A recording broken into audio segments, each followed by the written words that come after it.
Good morning. This is August the 20th. I'm Ron, and this is the drill.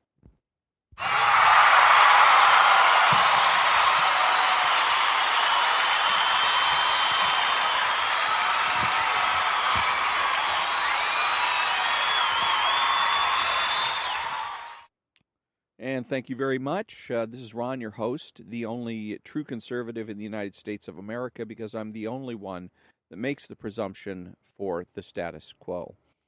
And speaking to all you butchers, bakers, and candlestick makers out there, I gave an example last week of conservative values. What's an example of um, socialist counter values from socialist counterculture? One of them is they use a slogan. One of the slogans they like to use is "Nothing matters very much. Very few things matter at all."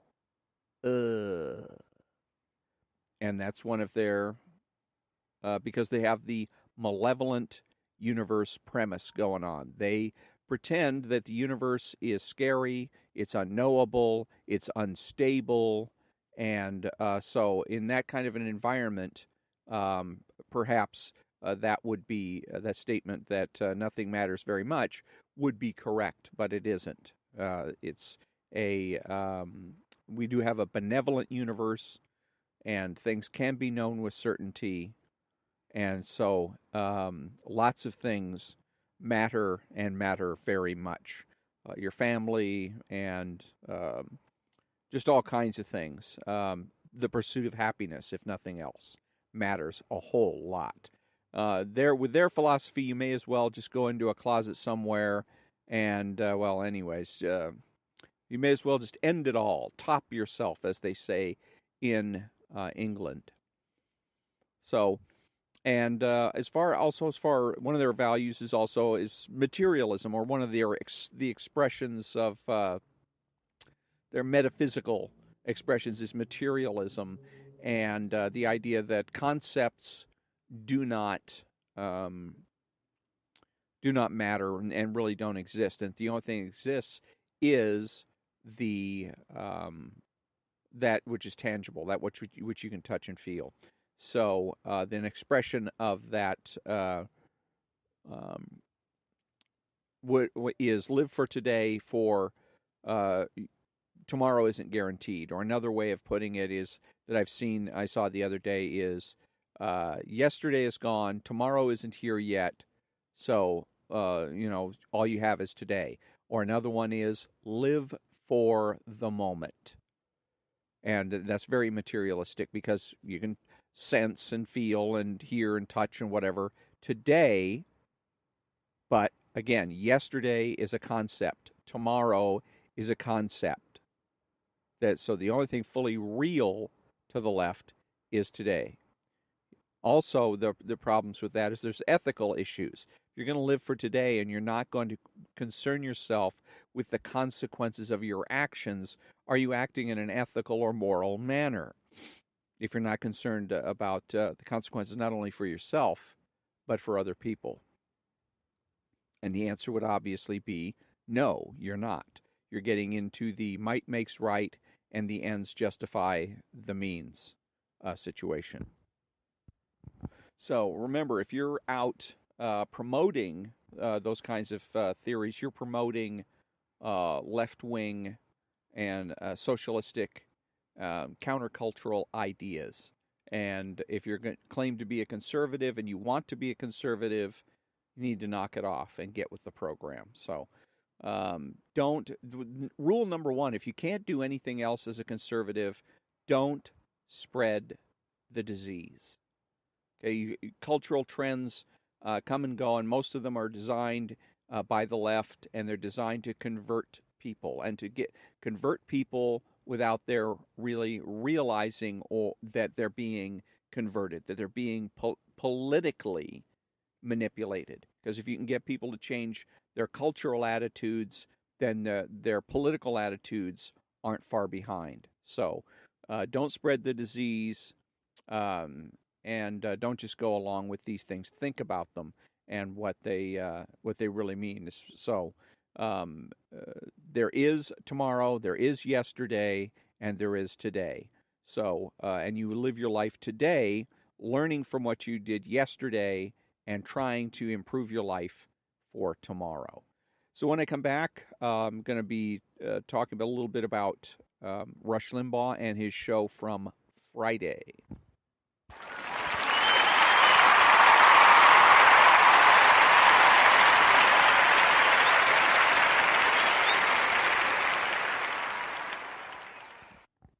Thank you very much. And from the Rush app, it's the uh, actually from his show, but it's from his app, but his show on Friday. One thing I wanted to preface this with is by saying that last week he was out for several days. He was going to be gone. Let's see, I think it was the Friday before, but he was supposed to be back on Monday. So comes Monday, there's a guest host. And so then he's supposed to be back the next day, and he's not there. And he's supposed to be back on Wednesday, and he's not there. I think he came in on Thursday and Friday.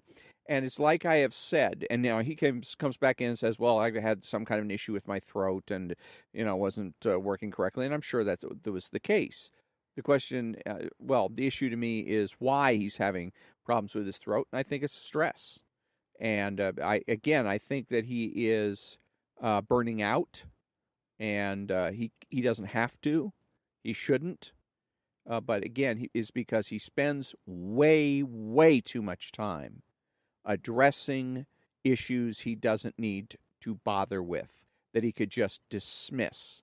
The vast majority of items that he's dealing with are arbitrary claims. Arbitrary claims, arbitrary questions, and he could simply dismiss them as arbitrary, point out to his audience that they're arbitrary, and because they are, they must be ignored. Move on to the next story. Okay, and that would save him a lot of time, a lot of energy, a lot of frustration, a lot of aggravation.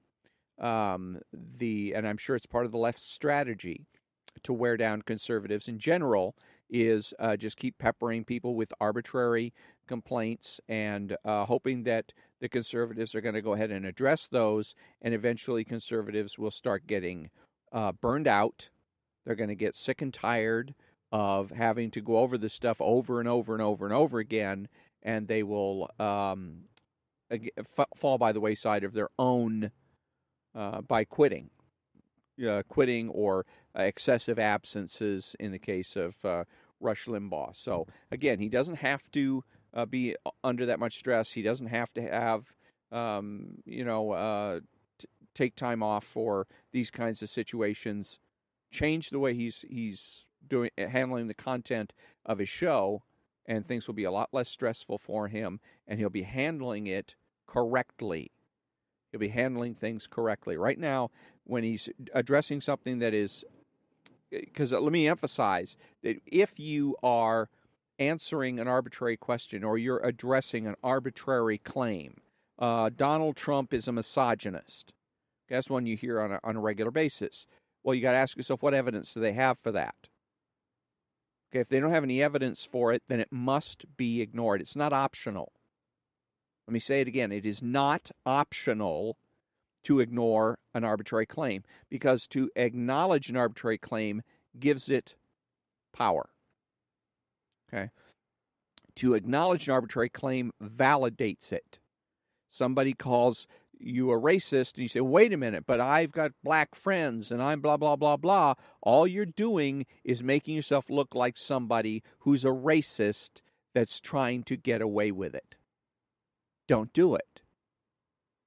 Okay? You shrug it off. Now, if it damages you in some way, shape, or form, somebody at work calls you a racist and you end up losing your job over it, that's actionable. You can get an attorney and file a lawsuit and handle it that way. But to respond to an arbitrary claim only makes you look bad. And if you're Rush Limbaugh and you have a whole bunch of people that are listening to your show and are followers and are ditto heads, it not only makes Rush Limbaugh look bad, it makes his followers look equally bad. So, again, it's not optional to ignore arbitrary claims. It's mandatory. It also happens to be good for you. It will provide your life with a whole lot less stress. And along those lines, from his show, August 17th, the headline, "The Debate Rages, Elevate or Ignore Your Enemies." Rush, folks, I've got some sound bites I want to get into here that I've kept intending to do, but they just got pushed aside as the program evolved before our very eyes and ears. Something actually just happened mere moments ago. This was on the Fox News channel, The Daily Briefing with Dana Perino. She was speaking with their political editor there, Chris Stirewalt, and she said, President Trump is apparently, let's see. Okay, you know what? Hang on a minute. Cookie went out, got the mooch, Scaramucci, because I heard him on Fox about an hour ago expressing his disagreement with Trump on canceling the clearance for Brennan, and I reacted to that, so we'll hear the bite. But Stirewalt, remember, folks, over the years we've talked about how when you end up being really ripped and criticized, there's two ways to deal with it. You either ignore it or you react to it. If you react to it, some people are going to say you can't react to it, you're just elevating the critics. You're letting the critics know that they bother you and that's what they love, so they're just going to ramp it up, and there's no guaranteed hard, fast way to react or respond to criticism. So, and again, this goes right back to what I was just saying, is no, that's not the way you handle it. What he's approaching it psychologically, okay? You can't react to it, you're just elevating the critics. In what way? Well, psychologically, you're giving them, like they said, they know that it bothers you, then they'll love it, and they're going to ramp it up. Psychology. No, what you do is you do what is right. So what you do is you listen to the criticism, and if the criticism has some merit to it, some points, you should not be afraid to be criticized and getting legitimate criticism. If somebody provides legitimate criticism to me, I want it because I want to do better. I want to learn. Okay, because I know there is a yesterday, a today, and a tomorrow, not just not a series of todays or a series of nows. And I want to improve, so I want to know, but I need to evaluate whether or not the criticism is legitimate, whether or not there's evidence that's been produced to support this criticism, or if it's an arbitrary claim. If it's an arbitrary claim, then I ignore it. Okay? The only statement I need make about it is say it's an arbitrary claim and I'm going to ignore it. Goodbye. And move on to something else. But if it's a valid claim, or at least one that appears to be valid, where there's evidence, they said, okay, Rush Limbaugh, you're a racist. We know you're a racist because we have pictures of you at a KKK rally. Now that's something you have to address. Okay, you got to investigate this, find out what pictures are they talking about, when were these pictures taken, et cetera, and then you can refute it. You can say, I wasn't even there. No, that's not a picture of me, it's a picture of somebody else. Whatever the case may be. But at least in that case, they provided some evidence. And it's not an arbitrary claim. Those are the ones, that's how you tell the difference. Okay, it's not about the psychology of the situation, whether it puts your enemies up or makes them sad. I don't care how my critics feel about what I do. I am concerned with what is right and what is true and what is the truth. And that's what I'm trying to get to. So, and that's what everybody's trying to get to, because we're all looking for the same thing. Aristotle discovered that 2,000 years ago, that what we all want to do is be happy. We're all looking for happiness. Okay, and so if it's a legitimate criticism, I want to hear it so I can improve things, so I can be happy. Back to Rush. There's not a single expert that can tell you how to do it. Anyways. But the conventional wisdom is that you don't do it, that you don't elevate your critics. I think this is another area where people totally misunderstand Trump. I think Trump wants critics. Critics to Trump are foils. Critics are the equivalent of me getting phone calls from liberals. I don't get nearly enough of them. I love them, but they don't call here because I know they don't have a chance. These people think Trump doesn't like criticism. They still have no idea who he is. Anyway, here's Stirewalt. And again, the question. President Trump is apparently elevating John Brennan so that he became the number one foil in his work to try to convince people it's just a rigged witch hunt. Stirewalt, right. Remember when Barack Obama elevated Rush Limbaugh and said he's the leader of the Republican Party? Politicians like to pick their enemies. They like to put forward the faces they want America to see as their enemy. That's why the president talks Maxine Waters, who has no clout, particularly in the Democratic caucus, but she says outlandish things, so he wants to elevate her because it inspires his base to new levels of outrage. Now, that may very well be so as far as Maxine Waters is concerned, but that doesn't mean it's right to go ahead and do it. In other words, uh, that she says outlandish things, and it may very well inspire the base, but that doesn't mean that she needs to be quote unquote elevated. Only if her critiques, only if the things that she has to say have some merit to it. She produces evidence, proofs, then you deal with it. If it doesn't, then you ignore it, or if you absolutely have to address it, somebody's trying to force you to address the situation, you address it accurately by saying it's an arbitrary statement and I'm going to ignore it and move on. And the shorthand for that is no comment. Presidents and politicians all the time used to say no comment. So, Rush. Now I get the point here. He thinks Obama made a mistake in calling me.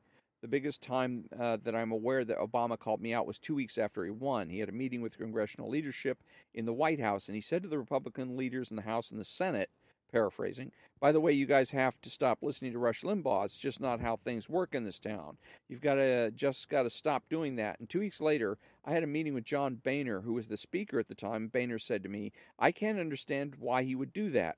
Why bring you up? I said, Mr. Speaker, if I may, what he was hoping was that one of you would stroll to the microphones outside the White House and agree with him. He wanted to drive a wedge. He was hoping that somebody in the Republican Party leadership would go out there and agree with him and say the outside forces like Rush Limbaugh have been a problem, and we in Washington need to stop paying attention. That's what he wanted. Well, I don't really think so. I think politicians, if they're going to elevate somebody, again, it is so that they can create sort of a straw man. They have somebody that, instead of dealing with their real enemies or real problems, real resistance, which may come from the American people themselves, what they do is they create a straw man, in this case, Rush Limbaugh. Rush Limbaugh is this, that, or the whole problem, reason we can't get things done is because of Rush Limbaugh and what Rush Limbaugh says and what Rush Limbaugh does. No, not true. It's like blaming Congress. A lot of times presidents and others like to blame Congress for being obstructionist. Congress didn't get anything done when congressmen are the representatives of the people. And what you're really saying when you blame Congress is you're really blaming the American people. The American people are obstructionists. They're not wanting to get things done. But no politician in his right mind is going to dare come out and say that. It's much better to create a straw man. And in this particular situation, you can use Congress as a straw man to act as a representative for your criticisms. And it's good for getting votes, and it's good for fundraising. Obama does the Rush Limbaugh thing because soon after that, I'm sure the DNC went ahead and sent letters out to its donors saying, look at this, Rush Limbaugh is interfering with the president's agenda. You need to send us money so that we can fight Rush Limbaugh. That kind of thing. So we'll be back in a minute.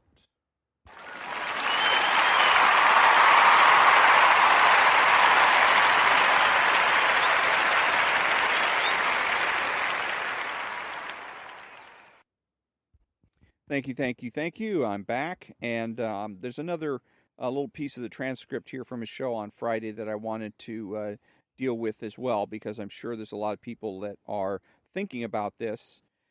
Conservative millennial claims to know how to convert his liberal peers. Rush, we have Andy. He's 24 years old from Beaufort, Georgia. Andy, I'm glad you waited. It's your turn. Make it count. Caller, thank you, Rush. It's a pleasure to talk to you. I just wanted to talk to you about how I've been successful in converting liberals and socialists before into conservatives, especially from the millennial age group. Rush, you what? You've been successful in converting leftist millennials to conservatives? Caller, yes, I have, and I've actually figured out a method in doing it, and I'd like to share it with you.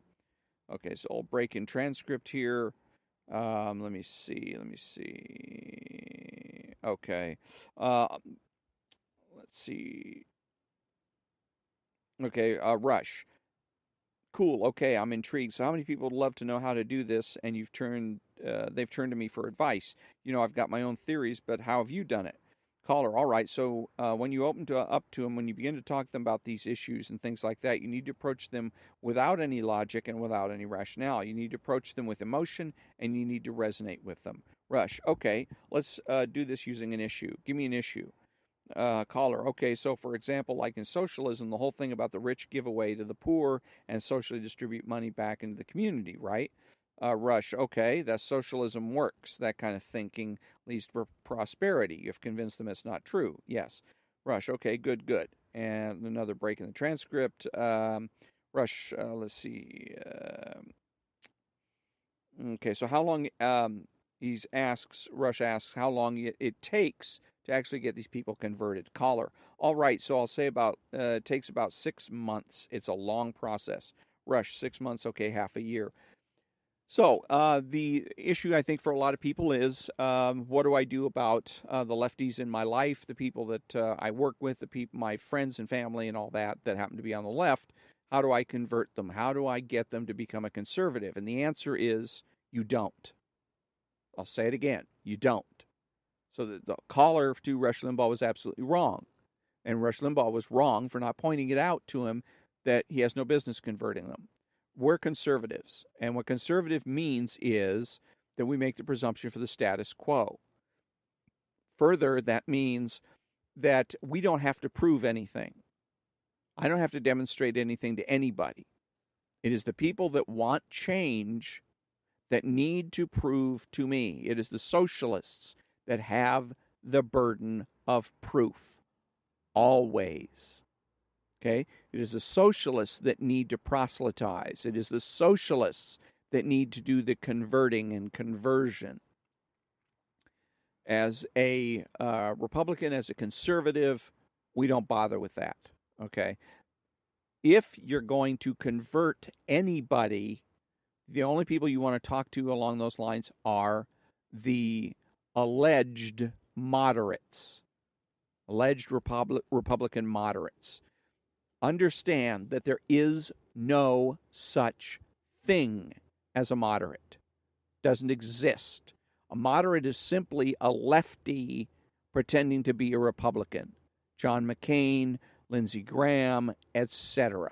Or they are independents who basically are picking and choosing their issues and how to stand on each issue according to their own dictates for whatever reason. Maybe probably from pressure from the left. So you end up having John McCain, who might be a patriotic individual, but on other individual, let's say the fence, no deal, no go on that, or on immigration, that he's going to be an open borders kind of guy. No, that's not going to work. Those kinds of people, if you have Republicans in your life that are moderates, those are the people you need to talk to and convince them to do one of two things. They either need to get with the program and be a conservative, or they need to go be a lefty. And until such time as they make up their decision, I would treat them as a lefty. I would refer to them as comrade. Because if you're going to act left, you are left. That's all there is to it.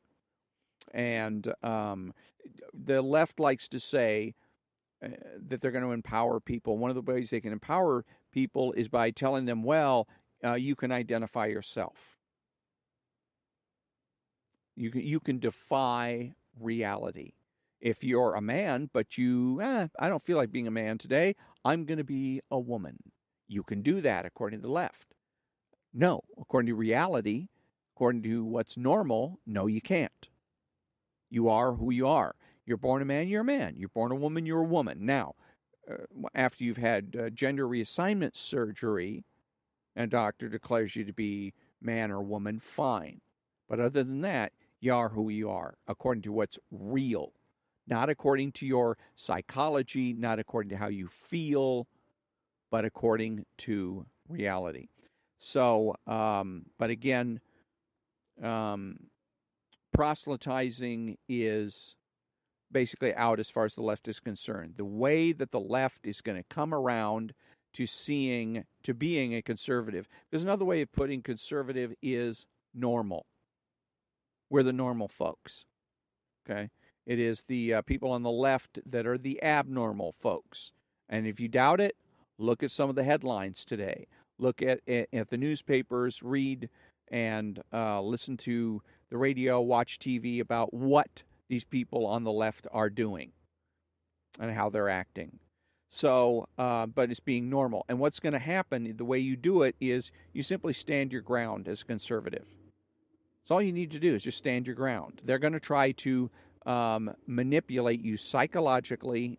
They're going to try and bully and intimidate you psychologically. And if you're prepared for it, you can very easily stand your ground and refuse to be intimidated.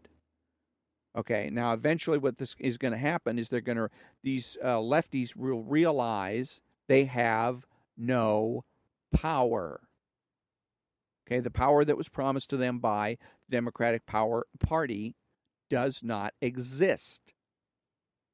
Okay, they're going to get to the point where they become disillusioned with socialism. Okay, long before we have the whole country turn into Venezuela, as a lot of people were talking about this country's heading towards becoming Venezuela or something. It doesn't have to be that way. You can simply, by not allowing the lefties to bully and intimidate you, because that's the only thing they have, by design, by design. They're not interested in reasoning. They're not interested in facts. They're interested in psychology and using psychology to manipulate, bully, and intimidate. They do it every day of the week and twice on Sunday. If you know it's coming, you can resist it. And by so doing and demonstrating to them that they have no power, they will become disillusioned with the left, and eventually they will be coming to you wanting to know more about being conservative. And that's when, and only when, you can talk to them about being conservative and what it means to be conservative, etc. So, when we come back, a few jokes from the New York cab driver's joke book.